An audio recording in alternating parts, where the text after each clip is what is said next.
مجيد. أعوذ بالله من الشيطان الرجيم. بسم الله الرحمن الرحيم. وأنفقوا مما رزقناكم من قبل أن يأتي أحدكم الموت. صدق الله العظيم وصدق رسوله النبي الكريم.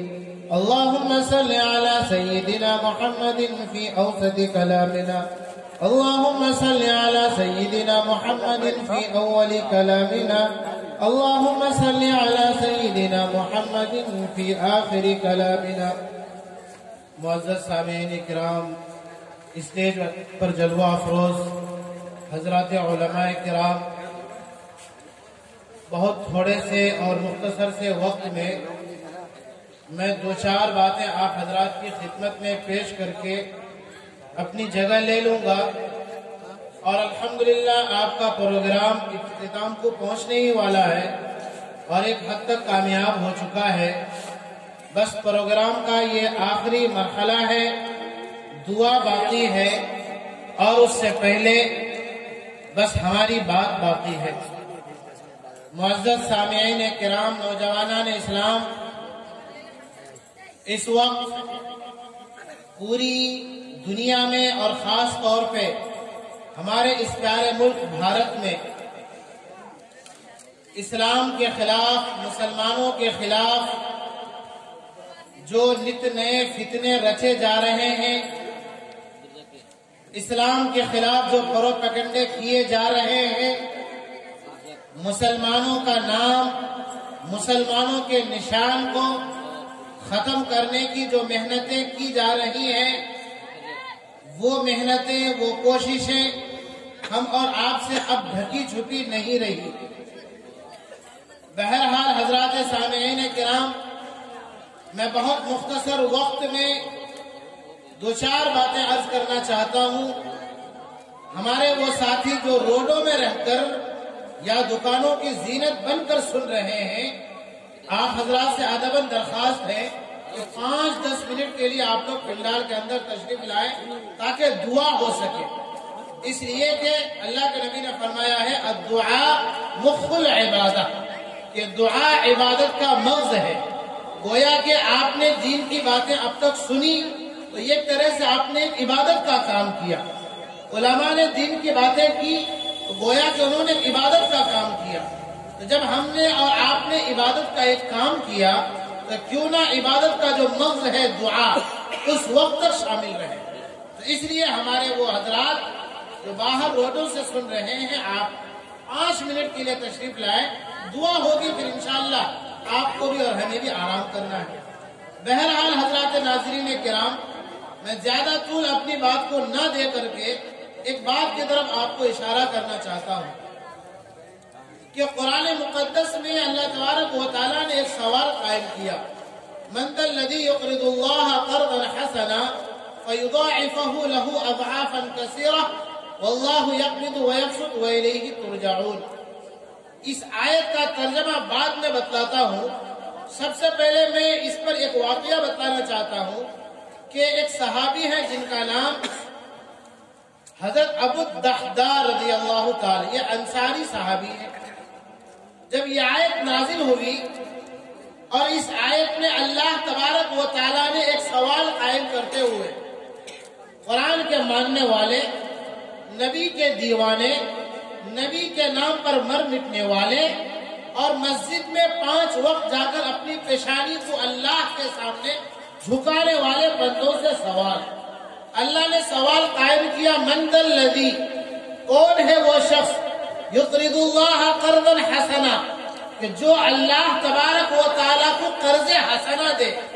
اللہ تبارک و تعالیٰ نے سوال قائم کیا کہ کون ہے وہ بندہ، کون ہے وہ خوش نصیب آدمی، کون ہے وہ پیارا چہیتا اور اللہ کا لاڈلا محبوب بندہ جو اللہ سوال کر رہے ہیں، یقرض اللہ قرضا حسنا، کہ وہ اللہ جس نے ہواؤں کو چلایا، پانی برسایا، آسمان کو قائم رکھا، سمندروں کو چلایا، گرمی میں گرمی دیا، ٹھنڈی میں سردی کو پیدا کیا، وہ اللہ جس نے پہاڑ کو قائم رکھا، وہ اللہ جس نے درخت کو قائم رکھا، جس نے شجر و حجر بنائے، الغرض 18,000 کیے، پھر وہ اللہ جو قادر مطلق ہے، جو خالق کائنات ہے، وہ کسی کا محتاج نہیں ہے، وہ خود کہتا ہے واللہ الغنی وانتم الفقراء، کہ انسان تم سب کے سب میرے سامنے محتاج ہو، بھکاری ہو، فقیر ہو، اور میں اللہ غنی ہوں، مالدار ہوں، بے نیاز ہوں۔ اس اللہ نے سوال کیا من ذا الذی یقرض اللہ،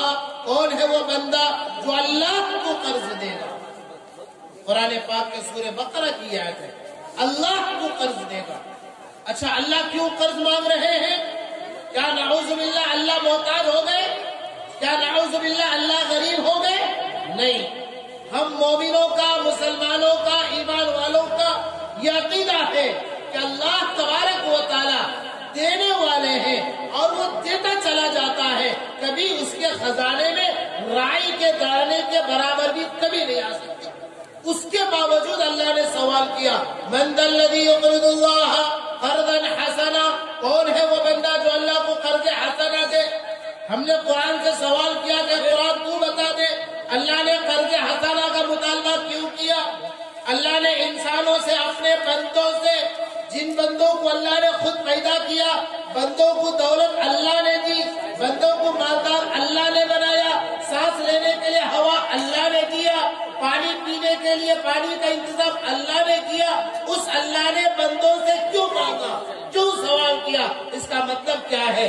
قرآن بیان کرتا ہے الذین ينفقون اموالهم باللیل والنہار سرا وعلانیہ فلہم اجرہم عند ربہم۔ قرآن نے بیان کیا اے مجھ سے سوال کرنے والے بندے سن، اللہ تبارک و تعالی اپنے لیے سوال نہیں کر رہا ہے، بلکہ اللہ نے فرمایا ينفقون اموالهم باللیل والنہار، کہ میرے بندوں تم دنیا میں رہ کر کے اپنے محنت کے پسینے کے کمائے ہوئے پیسے کو جب تم بینک بیلنس میں جمع کرتے ہو، بینک اکاؤنٹ میں جمع کرتے ہو، دنیا کے امانت گھروں میں جمع کرتے ہو، اس کے باوجود تمہیں یقین نہیں ہے کہ کب سرکار کی طرف سے، کب بینک کی طرف سے، کب کمپنی کی طرف سے یہ اعلان آ جائے کہ گھوٹالا ہو گیا، پیسہ غائب ہو گیا، پیسے چوری ہو گئے، لہذا اب پیسے نہیں ملیں گے، 5 سال کے بعد مطالبہ کیا جائے گا۔ اللہ نے سوال قائم کرتے ہوئے فرمایا میرے بندو تم اپنا پیسہ دنیا کے بینک میں جمع کرتے ہو، تمہیں یہ خدشہ رہتا ہے کہ شاید وہ پیسہ ملے یا نہ ملے، لیکن اللہ کہتا ہے میرے بندو من ذا الذی یقرض اللہ قرضا حسنا، جو اللہ کے بینک میں جمع کرتا ہے، ينفقون اموالهم باللیل والنہار، رات کو چھپ کر کے اللہ کے بینک میں جمع کرتا ہے، سرا وعلانیہ، دکھا کر کے اللہ کے خزانے میں جمع کرتا ہے، چھپا کر کے اللہ کے خزانے میں جمع کرتا ہے۔ اللہ کہتے ہیں میرے بندے مایوس نہ ہو، میرے بندو گھبراؤ مت، یہ مال ضائع نہیں جائے گا، یہ مال ختم نہیں ہوگا، یہ مال سلب نہیں ہوگا، یہ مال تمہارا ہڑپ نہیں لیا جائے گا۔ فَلَهُمْ أَجْرُهُمْ عِنْدَ رَبِّهِمْ، کہ ان کے رب کے پاس اس مال کا بدلہ محفوظ رہے گا۔ وَلَا خَوْفٌ عَلَيْهِمْ وَلَا هُمْ يَحْزَنُونَ، ان بندوں کو کل قیامت کے دن کسی بھی طرح کا کوئی ڈر، کوئی خوف نہیں ہوگا۔ بندہ یہ اللہ تبارک و تعالیٰ کے دربار میں کھڑے ہو کر کے اس کا منہ تکے گا، اس کا منہ تکے گا اور کہے گا کہ کاش کوئی ایک نیکی مجھے دے دیتا، جنت کا فیصلہ ہو جاتا۔ ایسے پرخطر حالات میں، ایسے حالات میں جبکہ کہ باپ بیٹا سے، بیٹا باپ سے، بیوی شوہر سے، شوہر بیوی سے، بھائی بہن سے دیکھ کر کے بھاگیں گے، ایسے وقت میں اللہ تبارک و تعالیٰ پہاڑ جیسا ایک اعمال پہاڑ جیسا لا کے بندے کے سامنے کھڑے کر دیں گے۔ وہ بندہ تعجب سے حیران ہو کر کے اللہ سے سوال کرے گا باری تعالیٰ ربا یہ ثواب کہاں سے آیا؟ میں نے تو اتنا ثواب نہیں کمایا تھا، میرے رشتے دار مجھ سے بھاگ چکے ہیں، بیوی بھاگ چکی ہے، ربا یہ کہاں سے اعمال آیا؟ اس وقت مسلمانوں یاد رکھو اللہ کہیں گے میرے بندے تو نے جو 1 روپیہ اخلاص کے ساتھ میرے بینک میں جمع کیا تھا، میں آج قیامت تک اس 1 روپے کو بڑھاتے پہاڑ جیسا لا کر کے تیرے سامنے پیش کیا ہو۔ تو مسلمانوں مجلس تو بہت مختصر ہے، زیادہ وقت میں آپ کا نہیں لوں گا، تو اللہ تبارک و تعالی اپنے بینک میں جمع کرنے کے لیے بندوں سے سوال کر رہے من ذا الذی یقرض اللہ قرضا حسنا، کون ہے جو اللہ کو قرض حسنہ دے؟ حضرت ابو الدحداء میں یہ واقعہ بیان کر رہا تھا، انصاری صحابی ہیں. اللہ کے نبی نے جب اس آیت کو پیش کیا تو ابو الدحداء یہ وہ صحابی ہے کہ جن کا ایک باغ تھا اور غالباً 600 کھجور کے درخت اس باغ میں تھے، اور اسی کھجور کے درخت سے، اسی باغ سے ان کا پورا گھر کا خرچہ چلتا تھا، بیوی بال بچے کا خرچہ اسی ایک باغ کی آمدنی سے چلتا تھا. اللہ کے نبی نے جب اس آیت کو پیش کیا، من ذا الذی، کون ہے اللہ کے بیگ میں جمع کرے گا، یہ ابو الدحداء صحابی آتے ہیں اور آ کر کے کہنے لگتے یا رسول اللہ آپ اپنا ہاتھ آگے بڑھائیے، دست مبارک آگے کیجئے. آپ صلی اللہ علیہ وسلم نے اپنا دست مبارک آگے بڑھایا. وہ ابو الدحداء صحابی انصاری رضی اللہ تعالیٰ انہوں نے حضور پاک صلی اللہ علیہ وسلم کے ہاتھ پر اپنا ہاتھ رکھا اور فرمایا کہ رسول اللہ آپ گواہ ہو جائیے، آپ میرے وکیل بن جائیے اس بات پر کہ میں نے اللہ کے بیت میں، اللہ کے خزانے میں آپ کے واسطے سے وہ جو میرا باغ ہے، جس کے خرچے سے، جس کی آمدنی سے میرے گھر والوں کا، بال بچوں کا خرچہ چلتا ہے، وہ باغ آپ کے ہاتھ پر قربان وہ اللہ کے بیت میں جمع کر دیجیے. اس کے بعد کیا ہوتا ہے؟ وہ ابو الدحداء صحابی رضی اللہ تعالیٰ دوڑتے ہوئے آتے ہیں باغ میں، اور چونکہ میں نے کہا کہ وہ باغ ان کا اسی سے پورا خرچہ چلتا تھا، حتیٰ کہ اسی باغ میں رہنے کا گھر کا انتظام.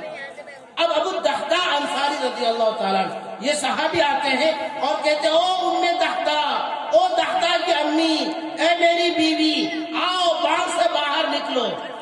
ام دحداء یعنی ابو الدحداء کی بیوی وہ کہنے لگی میرے شوہر، میرے سرتاج، کیا بات ہے، کبھی آپ نے باغ سے باہر مجھے نکلنے کو نہیں کہا اور آج آپ اس طرح سے مجھے باہر کر رہے ہیں، لگا میرا گھر ہی نہیں یہاں پر. فرمایا ابو الدحداء نے کہا ہاں بات یہی ہے، آج کے بعد سے یہ باغ تمہارا میرا نہیں ہے، یہ باغ اللہ کے خزانے میں نے جمع کر کے آیا ہے. ابو الدحداء کی ماں نکلو، یہ باغ اللہ کے لیے وقف ہو چکا ہے. مسلمانوں کیا قربانیاں انہوں نے دی تھی. میں آپ کو خدا کا واسطہ دے کر یہ کہنا چاہتا ہوں، اگر انہوں نے یہ قربانی نہ دی ہوتی، انہوں نے اگر یہ اپنے آپ کو اللہ کے لیے یہ قربان نہ کیا ہوتا تو شاید یہ دین، آج یہ داڑھی، یہ ٹوپی، یہ اسلامی لباس، یہ مسجد، یہ مدرسے، یہ کلام پاک کی تلاوت، یہ نبی کی آواز، نبی کی تعلیمات شاید ہمیں سننے کو نہیں ملتی. مسلمانوں انہوں نے یہ قربانیاں دی تھی، تب جا کر کے آج ہم اللہ کا نام لے رہے ہیں. انہوں نے یہ قربانیاں دی تھی تو ہم سے اور آپ سے کوئی بہت بڑا مطالبہ نہیں کیا گیا تھا. اس لیے جب کبھی آج جلسہ تو یہ تو ایک اعلان تھا، پرچار تھا، جب کبھی بھی آپ کے محلے کی مسجد کے لیے آپ سے مطالبہ ہوگا تو بلا چوک چرا، بغیر کسی دریغ کے آپ کو لبیک کہنا ہوگا، کیونکہ کل قیامت کا دن ہوگا. ابو الدحداء صحابی حاضر ہوں گے اور ہم اور آپ نبی پاک صلی اللہ علیہ وسلم کے ہاتھ سے پانی آب کوثر پیئیں گے کہ نہیں بھائی انشاءاللہ. اور یہ طے ہے کوئی بھی مسلمان جنت میں نہیں داخل ہوگا جب تک کہ حضور پاک کے ہاتھوں سے آب کوثر نہ پی لے. تو بتائیے اس جم غفیر میں حضرت ابو الدحداء بھی تو ہوں گے جنہوں نے یہ قربانیاں دی تھی.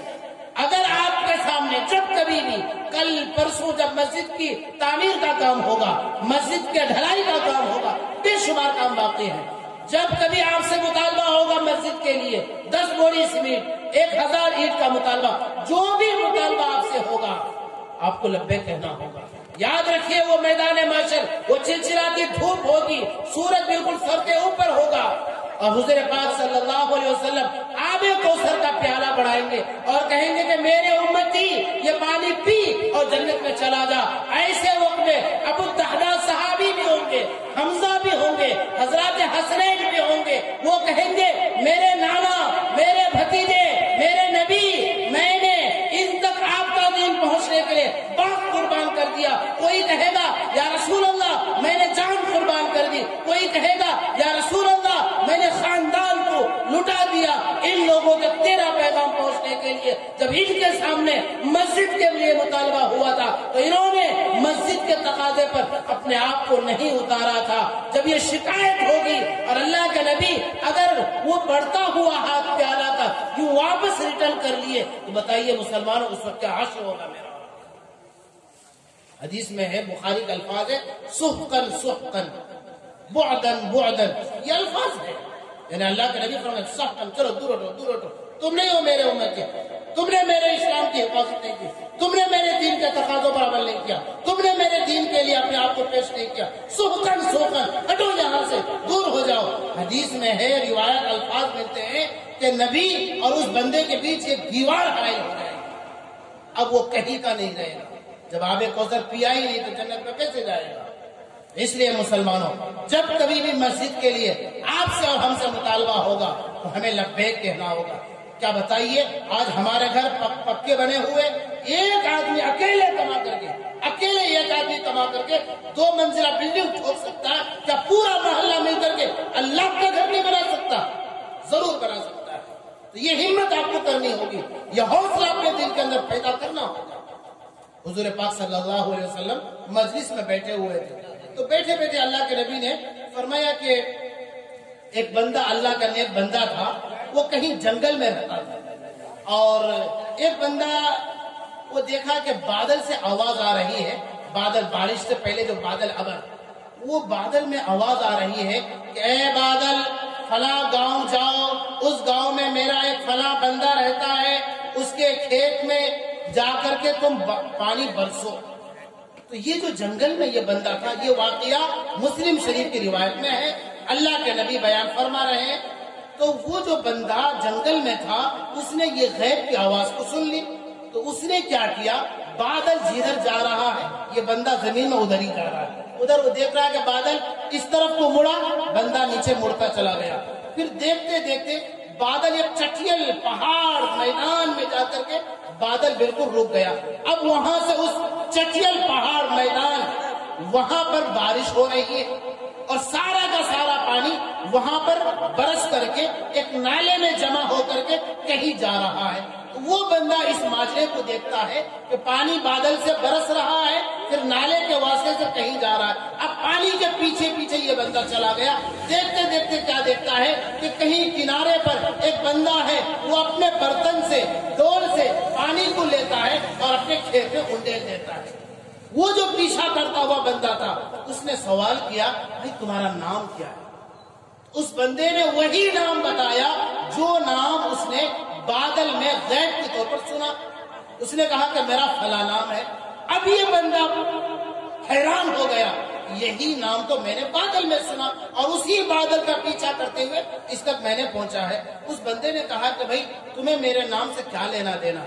تو یہ جنگل والا بندہ کہا, بھائی ماجرا یہ ہے, یہ جو بادل میں دیکھا, پانی تم تک آیا, تو اس بادل میں میں نے یہی نام سنا جو تم نے اپنا نام بتایا ہے. کیا تمہارا عمل ہے, کیا کرتے ہو تم, کون سا تمہارا کام ہے؟ تو اس بندے نے بتایا, میرا کام کچھ بھی نہیں ہے, یہ جو تم پیداوار میری کھیت میں دیکھ رہے ہو, اس پیداوار کو میں 3 حصوں میں تقسیم کرتا ہوں. ایک حصہ میں اپنے اوپر خرچ کر دیتا ہوں, مطلب اپنے اہل و عیال پر, گھر بار میں. ایک حصہ میں اسی باغ میں لگا دیتا ہوں, اور ایک حصہ اللہ کے نام پہ میں خرچ کر دیتا ہوں. مسلمانوں, اللہ کے نبی نے, مسلم شریف کی روایت ہے کہ اللہ کے نبی نے یہ واقعہ بیان فرمایا, ایک حصہ اس نے اپنے کمائی میں سے اللہ کے نام پہ خرچ کیا تو اللہ نے دنیا میں یہ انعام کیا. تو کیا ہم امت محمدیہ کے لیے اللہ تبارک و تعالی انعام نہیں کریں گے؟ ضرور کریں گے. اس لیے مسلمانوں, ابھی تو نہیں, آج کے بعد جب بھی مسجد کے لیے آپ سے تقاضا کیا جائے گا, آپ کو تیار رہنا ہوگا. قرآن مقدس کی وہ جو سورت ہے نا, وَيْلٌ لِكُلِّ هُمَزَةٍ لُمَزَةٍ الَّذِي جَمَعَ مَالًا وَعَدَّدَهُ, اس سورت کا ترجمہ دیکھے گا, بالکل چھوٹی سی سورت ہے. اللہ نے فرمایا ہلاک ہو جائے, تباہ ہو جائے, وہ مر جائے. وَيْلٌ لِكُلِّ هُمَزَةٍ لُمَزَةٍ, عیب جوئی کرنے والے, کسی کے پیچھے پڑنے والے, غیبت کرنے والے ہلاک ہو جائے. آگے کی جو آیت ہے, الَّذِي جَمَعَ مَالًا وَعَدَّدَهُ, ہلاک ہو جائے وہ شخص جو مال کو جمع مالن, مال کو جمع کرتا ہے, وعددہ, اور بار بار گن کر کے دیکھتا ہے, 2000 ہے, 4000 ہے, 5000 ہے, 2 لاکھ, 3 لاکھ, بار بار گنتا ہے. اللہ نے فرمایا ویل, تباہی ہے ایسے بندے کے لیے، ہلاکت ہے۔ الذی جمع مالہ وعددہ یحسب ان مالہ اخلدہ، وہ بندہ یہ سمجھتا ہے یہ مال میرے پاس ہمیشہ رہے گا۔ اللہ نے فرمایا کلا، ہرگز نہیں، لینبذن فی الحطمہ، اس کو لپیٹ کر کے جہنم میں پھینک دیا جائے گا۔ وما ادراک ما الحطمہ، اللہ نے پھر سوال قائم کیا، فرمایا معلوم ہے حطمہ کیا ہے؟ نار اللہ الموقدہ، وہ اللہ کی بھڑکائی ہوئی ایک آگ ہے، التي تطلع على الافئدہ، جو آگ دلوں کو جلا کر کے راکھ کر دیتی ہے۔ یہ کس کے لیے کہہ رہے ہیں؟ ان بندوں کے لیے جو مال کو جمع کر کے رکھتے ہیں، گنتے ہیں، یحسب ان مالہ اخلدہ، اور وہ یہ سوچتا ہے کہ یہ مال میرے پاس ہمیشہ رہے گا، اس کے لیے اللہ فرمائے نار اللہ الموقدہ، کہ میرے بندے دھوکے میں مت پڑ، یہ تو اللہ کی دہکائی ہوئی، بھڑکائی ہوئی یہ آگ ہے، التي تطلع على الافئدہ، جو آگ صرف بدن کو نہیں دل کو جلا کر راکھ کر دے گی۔ اللہ نے ایسا کیوں فرمایا؟ وہ اس وجہ سے فرمایا کہ جب انسان کوئی جلتا ہے تو ابھی پورا جسم جلتے جلتے وہ مر جاتا ہے، روح اس کی پرواز ہو جاتی ہے۔ اب جب دل جلتا ہے تو اسے تکلیف نہیں ہوتی۔ اللہ فرماتے ہیں قیامت کے دن اور جہنم کی آگ ایسی ہوگی کہ اس کے بدن کو جلا کر راکھ کر دے گی، مرے گا نہیں، یہاں تک کہ دل کو بھی جلائے گی، وہ آگ پھر بھی نہیں مرے گا اور مکمل اعتبار سے تکلیف کو وہ محسوس کرے گا۔ یہ وہ آگ ہے۔ اس لیے ہمیں مال جمع کیجیے، خوب کمائیے، حلال کمائی، لیکن جہاں جب اللہ کے لیے مطالبہ ہو تو حلال کمائیے بھی اور خرچ بھی کیجیے۔ یحسب ان مالہ اخلدہ، آگے اللہ فرماتے ہیں کہ التی تطلع علی الافئدہ انہا علیہ موصدہ فی عمد ممددہ، وہ ایک شعلہ ہے، آگ کا شعلہ ہے، اور اس شعلے میں اس بندے کو ڈال دیا جائے۔ اس لیے مسلمانوں بڑی وعید ہے۔ تو آپ تمام حضرات سے وقت بھی زیادہ ہو چکا، مجلس بھی مختصر ہے، آج یہ عزم مصمم کرے، پختہ ارادہ کرے کہ انشاءاللہ ہم اپنے اسی محلے کے تمام لوگ مل کر کے اس مسجد کو انشاءاللہ ہم ہی لوگ کھڑا کریں گے، کسی اور کے سامنے ہمیں ہاتھ نہیں پھیلانا انشاءاللہ۔ یہ عزم مصمم کرتے رہے ہمارے تمام ساتھی، انشاءاللہ ہمت کیجیے۔ انشاءاللہ ابھی آپ سے چندہ نہیں کرایا جائے گا، آپ لوگ گھبرائیے مت کہ پھر تین بار چندہ ہوگا، نہیں، بس یہ ہے کہ ہم اکیلے اپنی کمائی سے 2 منزلہ بلڈنگ ٹھوک سکتے ہیں تو پورا محلہ مل کر کے ایک مسجد ضرور بنا سکتے ہیں انشاءاللہ۔ باہر بھی نہیں جانا چندہ کے لیے، اپنے علاقے میں اپنے محلے میں انشاءاللہ اگر آپ یہ ہمت کر لیں گے تو پھر کوئی بڑی بات نہیں ہے، پہاڑ میں بھی آپ راستہ کھود کر کے نکال سکتے ہیں۔ یہ ہمت رکھیے، اسی حوصلے کے ساتھ آج اٹھیے اور اسی حوصلے کے ساتھ جینا ہے کہ انشاءاللہ ہم اس مسجد کو اپنے ہی کمائی سے، اپنی ہی محنت سے، اپنی ہی توجہ سے انشاءاللہ آخر پایا تکمیل تک پہنچائیں گے نا انشاءاللہ۔